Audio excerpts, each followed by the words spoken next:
Assalamualaikum warahmatullahi wabarakatuh. Toko Yatama yang diprogramkan oleh pengurus Panti Asuhan Muhammadiyah adalah bentuk usaha ekonomi produktif. Maksud dari tujuan berdirinya Toko Yatama adalah untuk menambah dana operasional. Oleh karena itu kami mohon kepada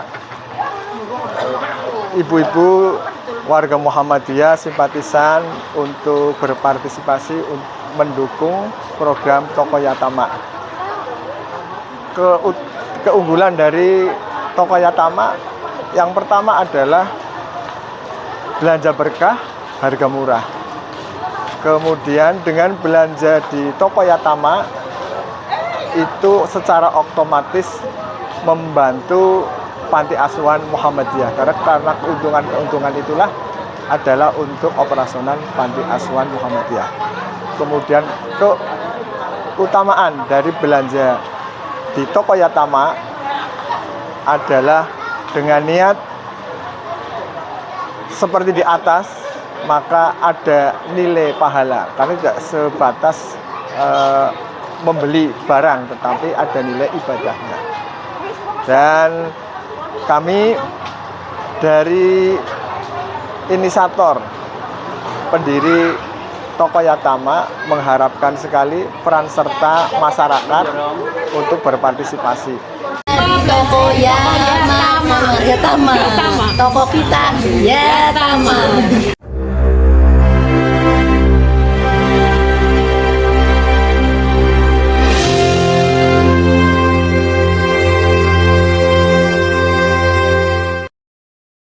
Padahal kalau kita ambil semangatnya Abdurrahman bin Auf ketika hijrah,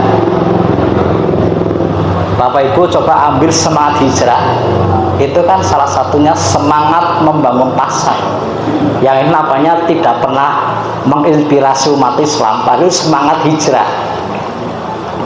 Ketika hijrah itu kan ada upaya dari Nabi Muhammad SAW untuk mempersaudarakan kaum muhajirin dan kaum ansor.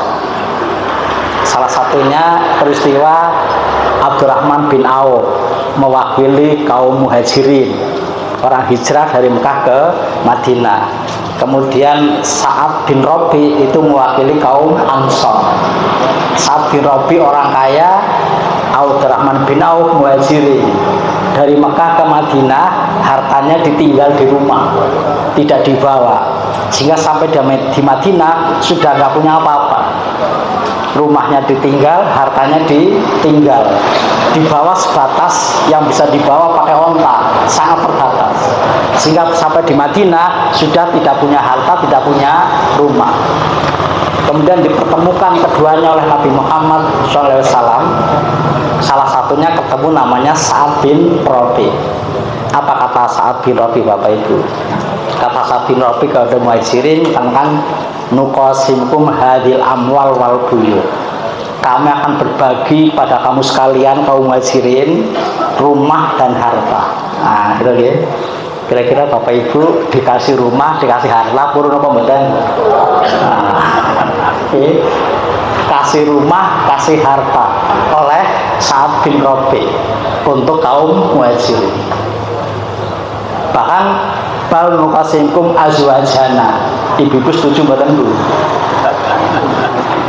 Setuju mboten? Bal nuqasimkum azwajana. Bahkan kami akan berbagi istri-istri kamu. Setuju mboten Bu? Kami akan berbagi istri-istri kamu. Setuju mboten Pak? Setuju. Jangan dibagi istri purun. Itulah kultur Arab. Istri pun bisa dibagi loh Bu. Ya. Bahkan kami akan berbagi istri-istri kami.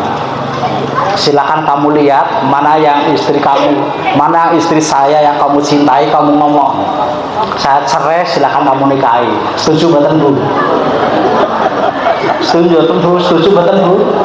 Kok kata ragu jawabnya? Jenengan waos teng kitab Sahih Bukhari nggih wonten, teng Sirah Nabawiyah nggih wonten kasus ini. Jadi bal nuqasimkum azwajana, bahkan kami akan berbagi istri-istri kami. Silakan kamu lihat mana dari istri kami yang kamu sukai, kamu ngomong akan saya berikan untuk kamu. Setuju betul Bu? Nah, jawabannya ragu. Antara ya kok gitu ya, ini kultur Arab. Tapi hebatnya jawaban Abdurrahman bin Auf Bapak Ibu. Apa jawaban beliau? Barakallahu lakum, berkah Allah untuk kamu semua, la hajata lana fiha. Kami nggak butuh bantuan itu semua. Saya nggak butuh bantuan rumah, saya nggak butuh bantuan harta, saya juga tidak butuh istri kamu untuk saya. Nggak semua. Tetapi bal duluna ila suq. Tapi tunjukkan kepada kami di mana ada pasar. Ya. Bal duluna ila suq. Tunjukkan kepada kami di mana ada pasar.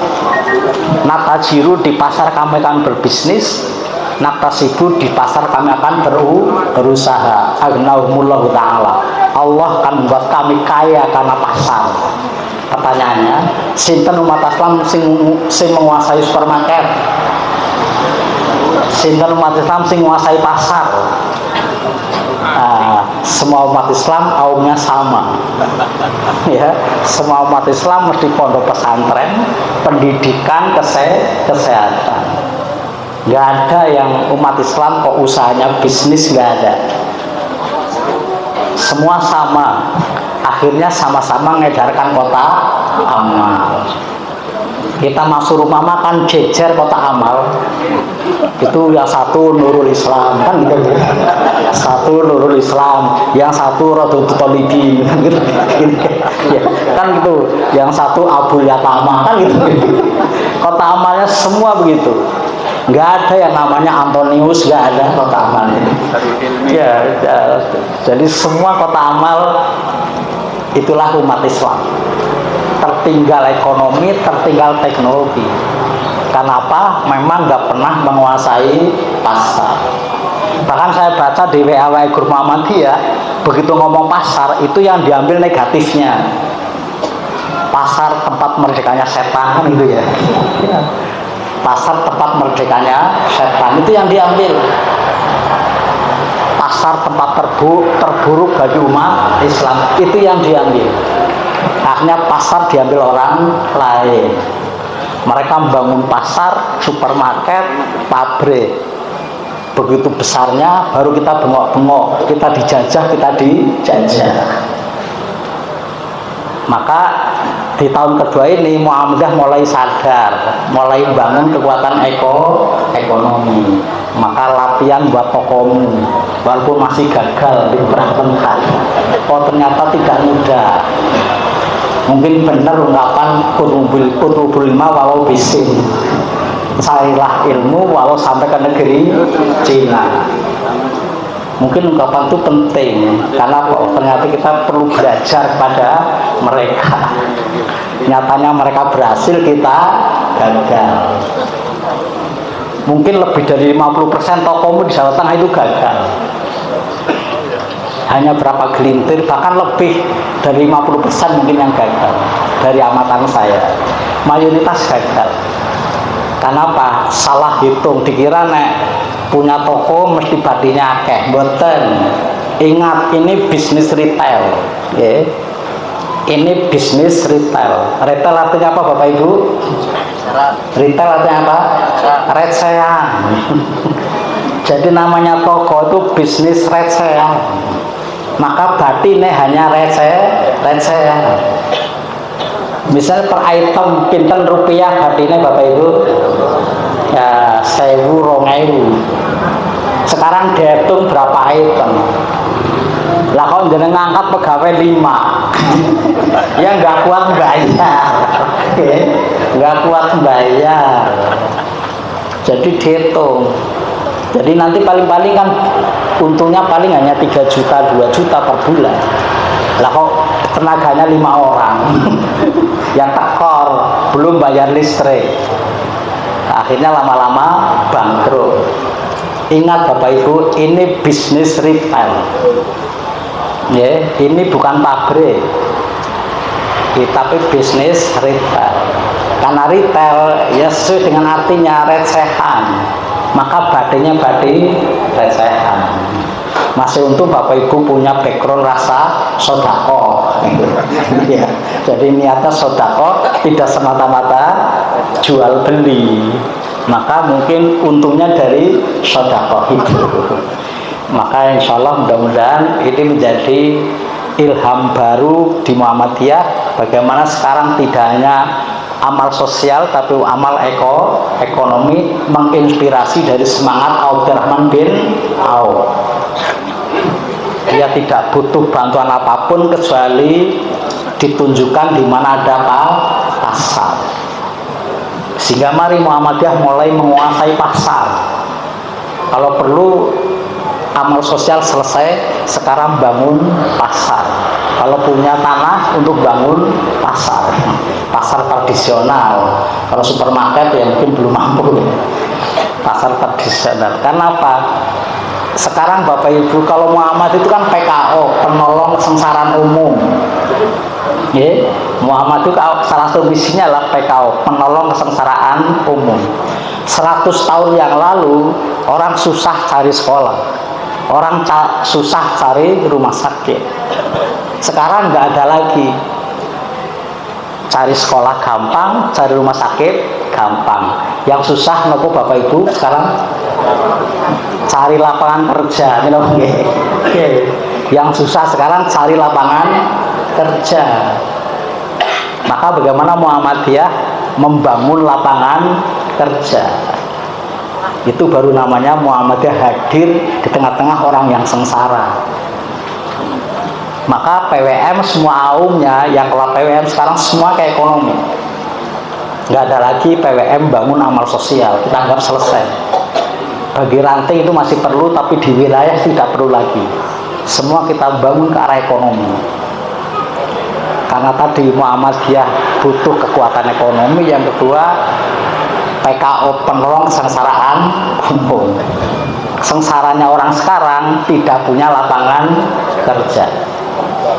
Maka di PWM Bapak Ibu, di kantor PWM, kantor Muhammad Jawa Tengah, itu sekarang pekerjanya berapa Bapak Ibu? Dari lantai 1 sampai 5 kurang lebih 100 orang. Jadi PWM sudah merekrut tenaga kira-kira 100 orang, mulai lantai 1 sampai lantai 5. Kantor PDM Brebes berapa orang pekerjanya Bapak Ibu? Kami 100 orang karyawannya. Maka Bapak Ibu sekarang susah parkir di halaman PWM. Kami udah full motor untuk karyawan PWM. Lantai 1 sampai lantai 5 karena semuanya unit ekonomi. Lantai 5 itu PT Sinarmu, bergerak di bidang konstruksi. Karyawannya 70 Bapak Ibu. Walaupun baru 8 tahun sudah bisa merekrut karyawan 70. Kadang bisa bertambah tergantung proyek yang ada. Karena ada ya karyawan-karyawan freelance di lapangan. Kemudian lazismu, karyawan lazismu PWM berapa Bapak Ibu? 20. Karena lazismu Jawa Tengah adalah lazismu terbesar di Indonesia. Sehingga karyanya 20. Mau mengambil pegawai 2 saja untuk lazismu, 2 orang kita butuh tambahan karyawan. Yang daftar berapa Bapak Ibu? 1.500. Butuh 2 karyawan, yang daftar 1.500. Yang bingung yang nyeleksi Bapak Ibu. Artinya betapa beratnya hidup sekarang dalam mencari lapangan kerja. PWM karyawannya 16, untuk khusus karyawan 16. Sehingga 100 lebih karyawan di PWM. Semua itu dalam rangka menolong kesengsaraan umum karena susah mencari kerja. Maka Bapak Ibu atas nama PWM menyampaikan selamat, mabruk, mudah-mudahan Toko Yatama ke depan semakin berkembang, maju dan berkah. Amin. Bapak Ibu yang saya hormati, sekali lagi itulah apresiasi kita pada Muhammadiyah yang membangun kekuatan ekonomi. Seiring dengan Syawal kita halal bihalal. Bapak itu saya tanya, kenapa mesti halal bihalal di bulan Syawal?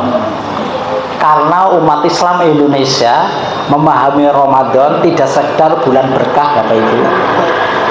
Kan kalau hadisnya itu kan penjakum syahrul mubarak. sungguh telah datang kepadamu bulan penuh berkah. Itu kata yang ada di hadis Ramadan sebagai syahrul mubarak, bulan penuh berkah. Tapi di Indonesia ketika Bapak Ibu ngendiko Ramadan dirangkai dengan kata apa?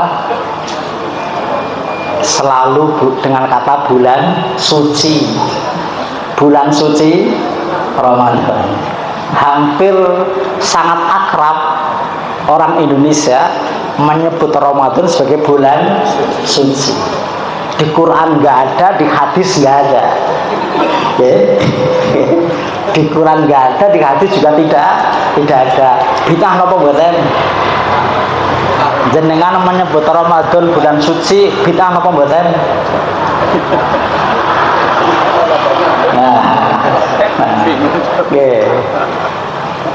Jadi bid'ah pasti karena tidak sesuai dengan ukuran hadis. Kalau ukurannya sesuai, kula tak takon, jenengan wingi pas imsak, jenengan sirine napa jadwal? Nah, sirine bid'ah napa mboten? Dalil Quran nek jenengan badhe imsak itu dalile hatta yatabayana lakumul khaitul abyadu minal khaitil aswadi minal fajri. Itulah imsak fajar, tandanya jenengan membedakan benang putih dan benang hitam. Sinten sing badhe imsak ngene ali benang putih benang hitam? Siapa Bapak Ibu yang kalau imsak melihat benang putih benang hitam? Nggak ada. Berarti bid'ah kabeh ya. Seperti ini bukan bid'ah, tetapi dalam pandangan Muhammadiyah memahami Quran hadis meminta bantuan teknologi, memahami Quran hadis minta bantuan ilmu pengetahuan. Apa teknologinya? Astronomi penghitung jam berapa benang putih benang hitam bisa dibedakan, dirumus sama astronom, ketemu jam 4.25. Dari 4.25 bukan Quran bukan hadis Bapak Ibu, hasil teknologi. Memahami Quran hadis dengan teknologi namanya pemahaman secara burhani. Maka Muhammadiyah memahami Quran hadis dengan 3 pendekatan, bayani, burhani, dan irfani. Itulah Quran hadis. Maka ketika melihat imsak bukan benang putih benang hitam, cukup pakai jadwal ditandai dengan sirine, itu bukan bid'ah tetapi Quran hadis secara burhani. Dan ini banyak Bapak Ibu, termasuk bagaimana meminta maaf pada bulan Syawal karena kita memahami Ramadan sebagai bulan suci. Kenapa Ramadan bulan suci? Dari hadis-hadis yang ada. Hadis yang paling populer nopo? Man shoma imanan wa ihtisaban ghufira lahu ma taqaddama min dambi. Sehingga barang siang puasa diampuni dosa-dosanya, sehingga Ramadan adalah bulan penyucian dosa. Jadi bulan penyucian dosa, itulah kenapa kemudian kita menyebut Ramadan sebagai bulan suci. Tetapi Bapak Ibu, suci kepada Allah karena ibadah Ramadan yang kita lakukan belum sempurna tanpa bersih kepada sesama. Bersih kepada Allah lewat ibadah Ramadan, imanan wa ihtisaban, yang kemudian kita menjadi manusia bersih dari dosa-dosa, tetapi Allah belum menghilangkan dosa kita tanpa kita bersih kesalahan kepada sesama. Maka setelah bersih kepada Allah harus bersih kepada sesama. Bersih kepada Allah cukup ibadah satu arah, tapi bersih kepada sama harus 2 arah. Satu minta maaf, yang satu memberi maaf, saling maaf memaafkan. Kepada Allah tidak perlu jawaban, okay? kepada Allah Bapak Ibu tidak perlu jawaban, tapi kepada sama menungso harus ada jawaban. Sehingga Bapak Ibu minta maaf di WA kok belum dijawab, belum selesai Bapak Ibu. Belum jawab, nanya masih satu arah, belum selesai. Itu kalau terpaksa tidak ketemu pakai WA. Yang paling penting mesti ketemu, saling memaafkan. Itulah kenapa di bulan Syawal kita saling memaafkan, karena setelah bersih kepada Allah dilanjut bersih kepada sesama. Tetapi tidak mudah Bapak Ibu halal bihalal. Bagi yang nggak bermasalah, enteng saja datang salaman kosong-kosong. Tapi yang bermasalah, nah, kira-kira biasanya yang bermasalah malah nggak datang halal bihalal ini. Apalagi panitia sudah ngomong nanti ada salam-salaman, wah tambah berat gitu kan. Anak kecil bermasalah langsung berpelukan main bareng lagi. Yang bermasalah orang tuanya, gitu apa nggih? Tidak mudah. Maka halalun bihalalin, saling menghalalkan satu dengan yang lain yang mengalami pengharaman komunikasi. Karena dalam Islam boleh jotaan, boleh tukaran, tidak saling tegur sapa. Batasnya cuma berapa? 3 malam. La yahillul li muslim ayajurahu faqad talatil layalin. Boten halal membuat yang Islam ketemu yang lain kemudian wajahnya pindah. Bahasa berbesen apa nih? Melengos. Tidak boleh ketemu yang lain kita melengos melampaui 3 malam. Bapak Ibu, sinten yang tukaran langsung bisa rukun? Sinten sing dengan tukaran langsung saged rukun sinten? Abot kan? Abot. Mestinya cuma 3 malam, tapi faktanya jo ngasih pitung turunan kan gitu nih, jo ngasih pitung turunan. Maka ulama ngajari kita, ayo setelah kita bersih kepada Allah dilanjut bersih pada sesama. Tapi itu tidak mudah Bapak Ibu, karena sangat berat.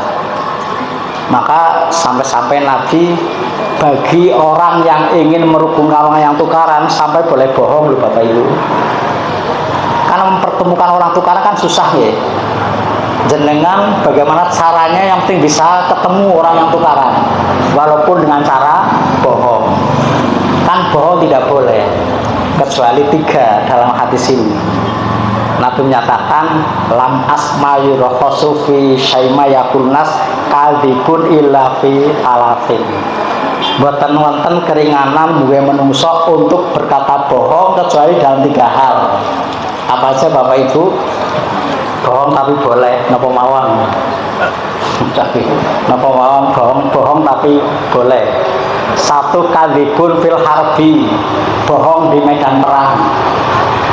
Jadi kalau Bapak Ibu di medan perang boleh bohong pada musuh. Masa perang jujur ya? Kan nggak mungkin. Kalau mereka mau ditembak kan nggak mungkin. Mesti bohong pada musuh. Itu bohong yang dibolehkan. Nah yang kedua, wal islahu bainana, merukunkan orang yang tukaran. Coba kalau diatur normal, buatan purun dipanggil, jo ngasih ketemu orang itu kan gitu. Tapi aku siwe gitu ya, aku siwe penting bisa ketemu kita rukunkan. Saking beratnya orang untuk rukun sampai kita boleh bohong Bapak Ibu.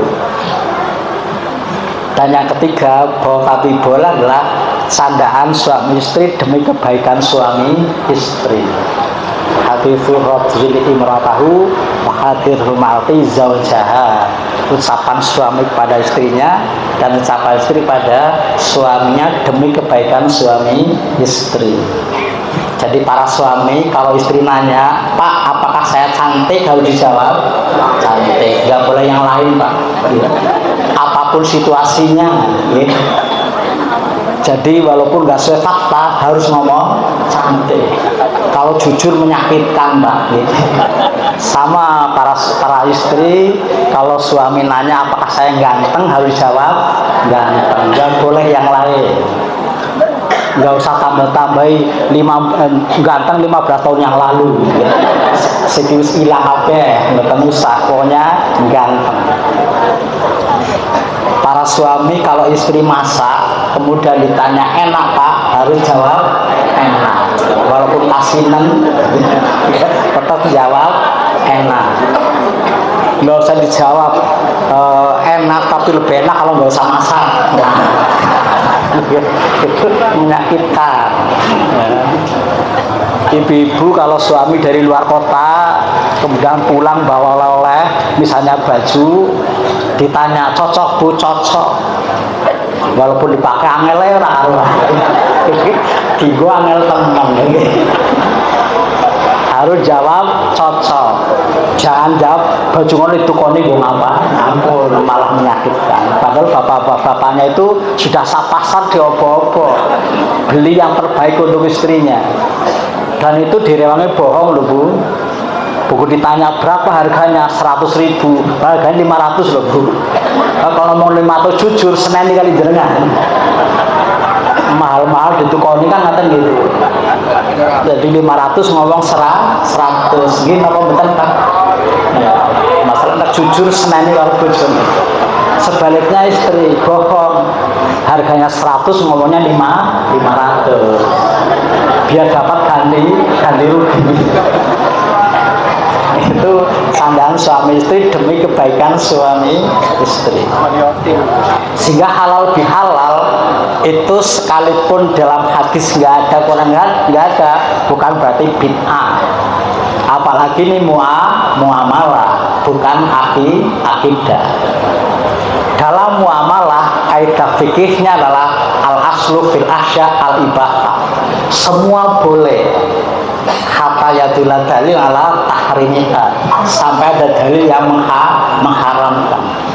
Mohon maaf tentang bulan Syawal untuk dalil larangan apa mboten? Nggak ada, maka nggak ada masalah. Walaupun ada yang nulis di WA minta maaf hanya bulan Syawal, ya kita jawab lumayan bulan Syawal daripada bulan yang lain pun tidak. Gitu. Bagaimana syariah menjadi budaya, walaupun jangan kehilangan syariahnya. Ya sama, silaturahmi halal bihalal, syariah menjadi budaya. Kita bangun nilai-nilai syariah yang lain. Bayangkan kalau semangat zakat seperti semangat halal bihalal, coba. Itu kan semua ingin zakat. Ya kita perjuangkan bagaimana semangat zakat seperti semangat halal bihalal. Semangat zakat seperti semangat antri haji. Wah, itu ya semangat zakat seperti antri haji. Ini kan butuh strategi dakwah supaya syariah menjadi budaya bangsa. Maka halal bihalal kita rawat. Tahun lalu UNESCO mengakui iftar sebagai budaya non benda. Sudah diakui UNESCO loh Bapak Ibu. Maka kerajaan Inggris pun mengadakan bukber iftar. Maka kita harus perbanyak iftar sekarang. Nah, kalau kita nggak mau banyak bukber, nanti dicabut kembali sama UNESCO. Maka mungkin Muhammadiyah perlu mengusulkan UNESCO halal bihalal sebagai karya non benda, karya budaya non benda. Itu karya Islam Indonesia. Kalau diakui UNESCO kan menjadi budaya dunia, sehingga nanti seluruh dunia mengadakan halal bihalal, diilhami dari Muslim Indonesia. Bismillahirrahmanirrahim. Assalamualaikum warahmatullahi wabarakatuh. Selamat datang di toko Yatama Panti Asuhan Nirwanti Muhammadiyah Santunan. Insyaallah kami melayani kebutuhan para warga dan simpatisan Muhammadiyah yang mau belanja kebutuhan sehari-hari, atau mereka yang tidak sempat untuk ke toko bisa kami antar ke rumah atau ke kantor atau ke sekolah. Silahkan ya, barangkali ada yang butuh tinggal telepon saja, atau barangkali dari warga Muhammadiyah punya produk ya unggulan bisa titipkan di toko Yatama. Insya Allah kita bersinergi antara Miranatif Muhammadiyah dengan Wadah Muhammadiyah untuk keberkahan bersama. Terima kasih. Kami dari Miranatif Muhammadiyah mengucapkan jazakallahu khairan katsiran pada warga dan simpatisan Muhammadiyah yang telah bersama-sama mendukung terbukanya toko Yatama ini. Mudah-mudahan bisa mendapatkan barokah dari Allah Subhanahu wa taala. Terima kasih.